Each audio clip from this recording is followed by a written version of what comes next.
কেম্পৰ কাৰণে আমাৰ নলবাৰী মেডিকেল কলেজত যিটো আমাৰ ছাৰহঁতে পাতিছে তাতে আমি আমাৰ নাৰ্ছিঙৰ ফালৰ পৰা যাতে পেচেণ্টৰ একো অসুবিধা হ'ব নোৱাৰে আমাক মেট্ৰন বাইদেৱে আমাক গ্ৰুপ ৱাইজ পেচেণ্ট অহাৰ লগে লগে ৰিচিভ কৰিবৰ কাৰণে তাৰপিছত কাউণ্টাৰত নি কেনেকৈ নাম এণ্ট্ৰি কৰিব লাগে তাৰপিছত ডক্টৰৰ ওচৰত যাই কেনেকৈ পেচেণ্টটো আমি দেখুৱাব লাগে তাৰপিছত কেনেকৈ আমি আকৌ লেবৰেটৰীত লৈ যাই কিনে পৰীক্ষা নিৰীক্ষাখিনি কৰি কিনে আৰু ইয়াৰ পৰা যিটো কেছ আমাৰ ৰেফাৰ কৰিব সেইখিনি আমি বুজাই বঢ়াই কিনে পেচেণ্টখিনিক আমাৰ ফালৰ পৰা সেইখিনি আমি সহায় কৰিছোঁ।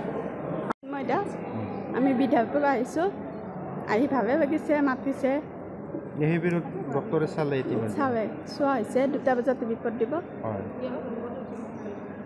হাৱা কেনেকুৱা পাইছে ভাল লাগিছে বহুত ভাল লাগিছে দেৱাক পাই চাব যিখিনি কৈছে গোটেই বুজাই দিছে ভালকৈ ধুনীয়াকৈ তাৰপিছত আৰু এসপ্তাহৰ পিছত আহিব দিছে। ক'ৰ পৰা আহিছে আপুনি? বিধায়কৰ পৰা আহিছোঁ। পেচেণ্টৰ নাম চিন্ময় দাস। এতিয়া আপোনালোকে গম পাইছে যে অসমৰ মাননীয় মুখ্যমন্ত্ৰী মহোদয়ৰ নিৰ্দেশনাত প্ৰথমবাৰৰ বাবে সমষ্টি ভিত্তিক যিখিনি মেগা হেল্থ কেম্প হৈছিলে ফাৰ্ষ্ট ষ্টেজত যে স্ক্ৰিনিং হৈছিলে আৰু সেই স্ক্ৰিনিং হিচাপে আমাৰ নলবাৰী জিলাত আমাৰ 3টা মেগা হেল্থ কেম্প হৈছিলে।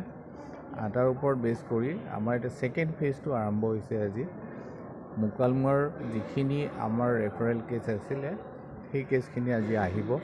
ইতিমধ্যে 50ৰো ওপৰত আহিলে। টোটেল আজি 201জন কেণ্ডিডেট ৰেফাৰ কৰা হৈছিলে। গোটেই বস্তুখিনি 3টা ফেজত ভাগ কৰা হৈছিলে। প্ৰথমতে স্ক্ৰিনিং পাৰ্টটো কৰিছিলে আমাৰ মেগা হেল্থ কেম্পত। ইয়াতে ডায়েগন'চিছৰ কাৰণে আমি আজি এইটো কেম্পটো কৰি আছোঁ। তাৰপিছত ট্ৰিটমেণ্ট আৰম্ভ কৰিম। ইতিমধ্যে আমি ডায়েগন'চিছৰ ট্ৰিটমেণ্ট ইতিমধ্যে আৰম্ভ কৰিছোঁৱে আৰু ইয়াত যিখিনি আমি কৰিব নোৱাৰোঁ সেই পেচেণ্টকেইটা আকৌ মানে হায়াৰ ইনষ্টিটিউশ্যন লাইক GMCH হওক এইমছ হওক আমি আকৌ ৰেফাৰ কৰি দিওঁ সম্পূৰ্ণ বিনামূলীয়াভাৱে।